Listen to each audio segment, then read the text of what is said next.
नमस्कार साथियों, आप सबका स्वागत करते हैं आपके अपने इस खूबसूरत से प्लेटफॉर्म जिसका नाम है विद्यार्थी अपडेट। और आज हम लाए हैं भारत का भूगोल यानी कि इंडियन जियोग्राफी। और इसमें आपके टोटल 111 क्वेश्चन होंगे, 111 प्रश्न होंगे। और ये वो सारे प्रश्न जो एनसीईआरटी पे आधारित है, यानी कि एनसीईआरटी पे आधारित वो सारे क्वेश्चन आपको मिलेंगे। और इसको अपरट मार लेते हैं, याद कर लेते हैं, तो आपको आने वाले जो एग्ज़ाम है, बीपीएससी का एग्ज़ाम हो या आपको हो यूपी पुलिस का या झारखंड पुलिस या एसएससी जीडी, इनके लिए बहुत ही महत्वपूर्ण स्लाइड होने वाली है। तो चलिए आइए शुरू करते हैं आज की बेहतरीन क्लास। देखिए, पहला हमारा क्वेश्चन है कि वायुमंडल की जो सबसे ऊपरी परत है उसे क्या कहते हैं। तो ऊपरी परत को बहिर्मंडल कहते हैं। ठीक है, जो ऊपरी परत उसे बहिर्मंडल कहते हैं और जो निचली परत उसे कहते हैं क्षोभमंडल। ठीक है, दूसरा हमारा प्रश्न है कि मौसम संबंधी घटनाएं कहाँ घटती है। तो क्षोभ मंडल में मौसम संबंधी घटनाएं घटती है। मौसम संबंधी घटनाएं का मतलब कि बिजली चमकना, बारिश होना, बादल बनना। ठीक है, ये सारी घटनाएं हमारा क्षोभ मंडल में क्या होती है, घटती है। अगला हमारा प्रश्न है कि उल्का से संबंधित घटनाएं कि जो उल्का पिंड होती है, जैसे उल्का आता है, ठीक है, जिसको टूटता तारा कहते हैं, वह कहाँ समाप्त होता है।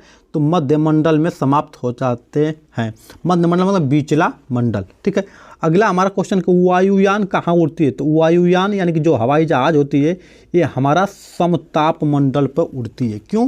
क्योंकि समताप मंडल में वायु क्या होती है, स्थिर होता है। वहाँ पे मौसम संबंधी घटनाएं नहीं होती, वायु स्थिर होता है, इसलिए वहाँ पे जहाज उड़ने में आसानी होती है। ठीक है, अगला हमारा प्रश्न है रेडियो तथा संचार संबंधी है आयन मंडल। आयन मंडल में क्या है कि आपकी सैटेलाइट छोड़े जाते हैं, जिससे हम अपना मोबाइल, रेडियो, टीवी क्या करते हैं, देखते रहते हैं। ठीक है, कहाँ छोड़े जाते हैं, तो आयन मंडल में सैटेलाइट छोड़े जाते हैं। ठीक है, रेडियो, टीवी संबंधी संचार माध्यम का। ठीक है, अगला हमारा प्रश्न है माओरी आदिवासी पाई जाती है। जो माओरी आदिवासी पाई जाती है ये कहाँ पाई जाती है, तो न्यूजीलैंड में पाई जाती है। कौन? माओरी आदिवासी। ठीक है, अगला हमारा प्रश्न है कि सबसे लंबा रेल मार्ग कौन सा है। तो ट्रांस साइबेरियन क्या सबसे लंबा रेल मार्ग। अगला हमारा क्वेश्चन है एस्किमो के बर्फ़ का मकान कहलाता है इग्लू। ये आपके सीटेट का बहुत ही महत्वपूर्ण क्वेश्चन, बहुतों बार पूछा चुका है। कौन? एस्किमो को जनजाति द्वारा मकान जो बनाया जाता है उसे क्या कहते हैं। तो उसे दोस्त इग्लू कहते हैं। अगला हमारा प्रश्न है कि नीलगिरी पर्वत का उदाहरण है। नीलगिरी जो पर्वत, इसका उदाहरण क्या है, तो ब्रह्मोत्तर पर्वत का। ठीक है, अगला हमारा क्वेश्चन है अरावली पर्वत का उदाहरण है अवशिष्ट वलित पर्वत। अवशिष्ट वलित पर्वत किसका है? अरावली पर्वत का उदाहरण। ठीक है, अगला हमारा प्रश्न है भूकंपीय तरंगों को पता चलता है कहाँ, अधिक केंद्र पर पता चलता है, क्योंकि भूकंपीय तरंगे। ठीक है, अगला हमारा प्रश्न है गल्फ स्ट्रीम जलधारा है। जो गल्फ स्ट्रीम जलधारा ये हमारी गर्म जलधारा है। ठीक है, अगला हमारा है लेब्राडोर की जलधारा। लेब्राडोर की जलधारा ठंडी जलधारा है।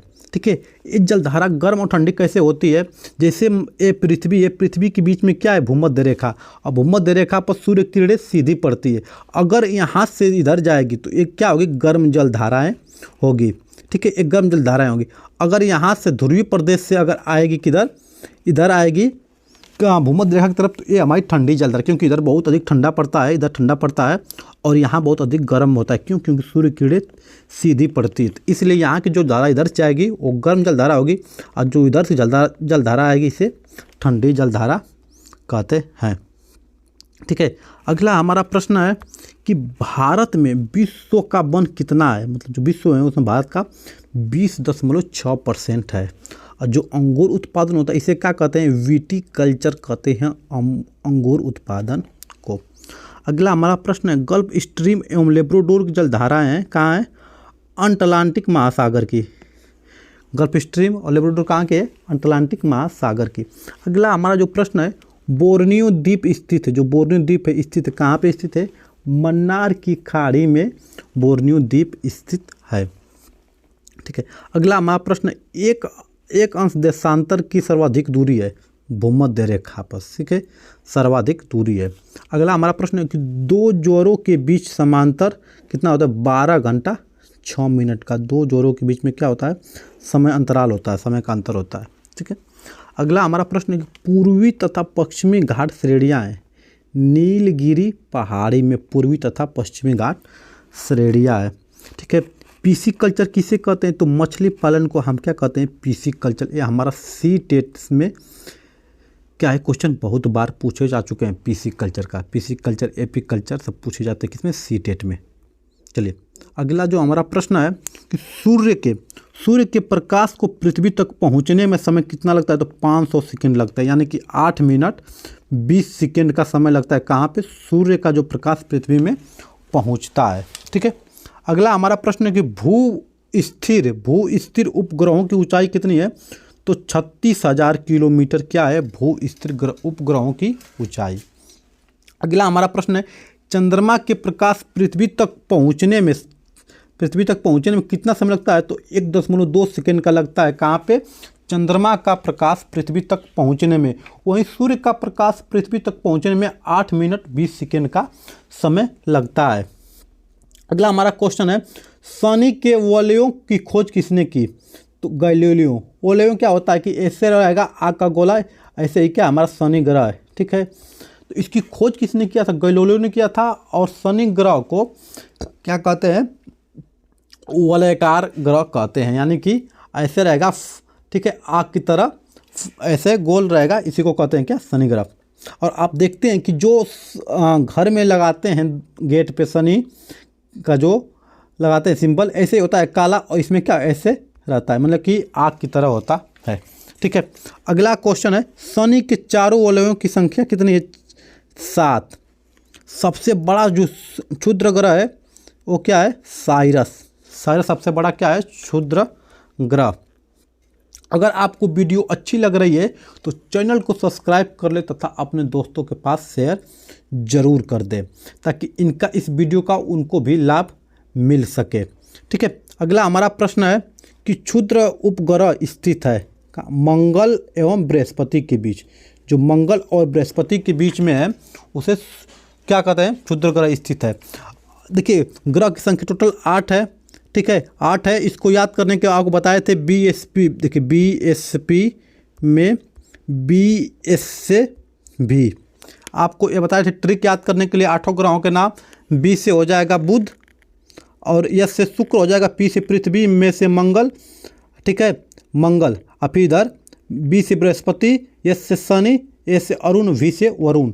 ठीक है, ऐसे आपको याद करने के लिए ऐसे अगर आप पूरी वीडियो चाहिए तो आपको इसके डिस्क्रिप्शन में प्लेलिस्ट का लिंक मिल जाएगा। प्लेलिस्ट में आपकी इस पर एक वीडियो बनाई गई है कौन कौन से ग्रह है और इसको याद करने का तरीका क्या है। जो मंगल और बृहस्पति इसके बीच में बहुत सारे क्या है? क्षुद्र ग्रह पाए जाते हैं। इसको आंतरिक ग्रह कहा जाता है, इनको वाय ग्रह कहा जाता है। ठीक है, तो चलिए तो अगला क्वेश्चन हमारा कि हेली पुच्छल तारा दिखता है कितना? 76 वर्षों बाद दिखता है हेली पुच्छल तारा। अगला हमारा क्वेश्चन है कि हेली धूमकेतु पुनः दिखाई पड़ेगा कब? 2062 में दिखाई पड़ेगा। अगर 2062 तक जिंदा रहे तो आप देख सकते हैं कौन सा? होली पुच्छल तारा या धूमकेतु तारा। ठीक है, अगला हमारा प्रश्न है ओरियन नक्षत्र का भारतीय नाम है मृगा। जो ओरियन नक्षत्र है उसे भारत में क्या कहते हैं? मृगा। अगला हमारा प्रश्न है अंतरिक्ष में तारोमंडल की संख्या कितनी है? 89 89 तारोमंडल की संख्या है किसमें? अंतरिक्ष में। अगला हमारा प्रश्न है सबसे बड़ा तारामंडल कौन सा है? सबसे बड़ा जो तारामंडल है वो है सेंटारस। सेंटारस क्या है? सबसे बड़ा तारामंडल। ठीक है, अगला हमारा प्रश्न है कि चंद्रमा पृथ्वी की एक परिक्रमा कितने दिन में करता है? 27 दिन 8 घंटे में चंद्रमा पृथ्वी की परिक्रमा करता है। तो ये पृथ्वी है और ये क्या है? चंद्रमा है। तो पृथ्वी का उपग्रह चंद्रमा कोई ग्रह नहीं, पृथ्वी का उपग्रह। और चंद्रमा क्या होता है? सूर्य के प्रकाश से सूर्य का प्रकाश यहाँ पड़ेगा और यहाँ से प्रकाश पृथ्वी पर पड़ेगा। ठीक है, तो इसे चंद्रमा में क्या है? चमकता दिखाई देता है या उजाला दिखाई देता है। सूर्य का प्रकाश से प्रकाशित होता है कौन सा? चंद्रमा। ठीक है, और जो तारे होते हैं तारों का अपना स्वयं का प्रकाश होता है और ग्रह का अपना प्रकाश नहीं होता है, ये किसी तारे के प्रकाश से प्रकाशित होते हैं। ठीक है, तो चंद्रमा कैसे चमकता है? क्योंकि सूर्य की जो किरणें जाते हैं चंद्रमा पे और वहाँ से टकरा करके आती है पृथ्वी पर, तो हम यहाँ से देखते हैं कि इसको चंद्रमा में क्या चमकता हुआ दिखाई देता है। ठीक है, अगला हमारा प्रश्न है वायुमंडल की सबसे निचली परत क्या है? क्षोभ मंडल, आपको बता दिए हैं। अगला हमारा प्रश्न है, वायुमंडल की मोटाई में वृद्धि होती है ग्रीष्म ऋतु में। ग्रीष्म ऋतु में क्या होती है? वायुमंडल की मोटाई में वृद्धि होती है। ठीक है। अगला हमारा प्रश्न है, क्षोभ मंडल में प्रति 165 मीटर की ऊंचाई जाने पर तापमान कितना घटता है? -1 सेल्सियस तापमान घटता है अगर 165 मीटर ऊंचाई पर जाएंगे तब पृथ्वी से। अगला हमारा प्रश्न है, क्षोभ मंडल में 1 किलोमीटर ऊंचाई पर ताप कितना घटता है? तो -6.4 सेल्सियस तापमान घट जाएगा अगर आप 1 किलोमीटर ऊंचाई पर जाएंगे तो। ठीक है। अगला हमारा प्रश्न है कि जीवाश्म ग्रह कहलाता है, चंद्रमा को क्या कहते हैं? जीवाश्म ग्रह कहते हैं। लेटा हुआ ग्रह किसे कहते हैं? तो लेटा हुआ ग्रह कहते हैं किसे? अरुण को। यूरेनस को क्या कहते हैं? लेटा हुआ ग्रह कहते हैं। पृथ्वी की बहन किसे कहते हैं? जुड़वा ग्रह शुक्र को। सांझ का तारा, भोर का तारा शुक्र, पृथ्वी की बहन कि शुक्र। ठीक है। अगला हमारा क्वेश्चन, चंद्रमा पर दिन का तापमान कितना है? 100 सेल्सियस चंद्रमा पर दिन का तापमान है। भोर का तारा, सांझ का तारा शुक्र, बता दिए। अगला हमारा क्वेश्चन है, सौर मंडल का सबसे बड़ा उपग्रह, जो सौर मंडल है इसका सबसे बड़ा उपग्रह कौन सा है? गैनीमीड। गैनीमीड क्या है? सौर मंडल का सबसे बड़ा उपग्रह। और सौर मंडल का सबसे छोटा उपग्रह कौन सा है? तो ये हमारा का डिमोस। डिमोस क्या है? सबसे छोटा उपग्रह। और शनि, जो शनि ग्रह है, शनि का सबसे बड़ा उपग्रह कौन सा? ये है टाइटन, शनि का सबसे बड़ा उपग्रह। वल्लभ या छल्ला मुक्त ग्रह है, छल्ला युक्त ग्रह है। ठीक है। शनि वल्लभ या छल्ला युक्त ग्रह है शनि। ठीक है। अगर वीडियो अच्छी लग रही है तो आप चैनल को सब्सक्राइब कर ले और इसका क्या करें? इसको अपने दोस्तों के पास शेयर जरूर कर दें। ठीक है। ऐसे तमाम वीडियो के लिए आप यूट्यूब पे बने रहें और अलग अलग प्लेलिस्ट में आपको अलग अलग वीडियो डाली जा रही है, आप उसे देख सकते हैं। ठीक है। अगला जो हमारा प्रश्न है, ये सबसे कम समय में सूर्य के चक्कर लगाने वाला ग्रह कौन सा है? तो शुक्र और अरुण है, जो सबसे कम समय में क्या सूर्य का चक्कर लगाते हैं। और सबसे अधिक सर्वाधिक चमकीला तारा कौन सा है? सबसे चमकने वाला तारा ये साइरस तारा। सूर्य के केंद्र का तापमान कितना होता है? 15 मिलियन सेल्सियस। कितना? 15 मिलियन सेल्सियस। ठीक है। और सूर्य की सतह का जो तापमान होता है ये 6000 सेल्सियस होता है, सूर्य की सतह का तापमान। ठीक है। अगला हमारा प्रश्न है, चंद्रमा पर रात का तापमान कितना होता है? रात का होता है -180 डिग्री सेल्सियस। किसका? चंद्रमा पर रात का तापमान -180 डिग्री सेल्सियस। सूर्य का संगठन क्या है? हाइड्रोजन और हीलियम। ठीक है। हाइड्रोजन और हीलियम। और सूर्य का ऊर्जा कैसे मिलता है? ऊर्जा का स्रोत क्या है? नाभिकीय संलयन से। नाभिकीय संलयन से क्या होता है? सूर्य का ऊर्जा का स्रोत है। ठीक है। अगला हमारा प्रश्न कि प्राचीन भूगोल के जनक कौन है? तो ये है हिकेटियस कौन है?